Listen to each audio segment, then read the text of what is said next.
રાજકોટમાં સ્થાનિક સ્વરાજની ચૂંટણીની મતગણતરીને પગલે પોલીસ તંત્ર દ્વારા સુરક્ષાનો ચુસ્ત બંદોબસ્ત ગોઠવવામાં આવ્યો છે।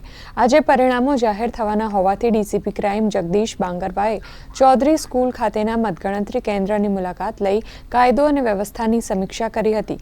શહેરના અલગ અલગ 7 સ્થળોએ 3 સ્તરીય બંદોબસ્ત તૈનાત કરવામાં આવ્યો છે।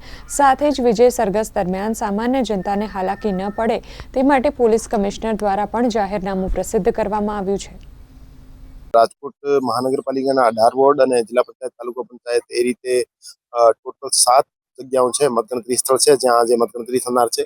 7 જગ્યાઓ ઉપર અમે ચુસ્ત પોલીસ બંદોબસ્ત ગોઠવ્યો છે અને દરેક જે મતગણતરી સ્થળ છે એના ઇન્ચાર્જ એક એસીપી શ્રી કક્ષાના અધિકારી શ્રીને બનાવ્યા છે અને ઓવરઓલ સુપરવિઝન જે છે માનનીય એડિશનલ ચીફ સર ચૈતન્ય મંડલિક સરનો રહેશે અને તમામ મતગણતરી સ્થળ ઉપર 3 લેયરમાં બંદોબસ્ત ગોઠવવામાં આવ્યો છે। જે ઇન્ટરનલ લેયર એસઆરપીની હથિયારી ગાર્ડ છે અને બહારની 2 લેયર્સ છે જે સિવિલ પોલીસ અને ટ્રાફિક પોલીસ દ્વારા કવર કરવામાં આવી છે।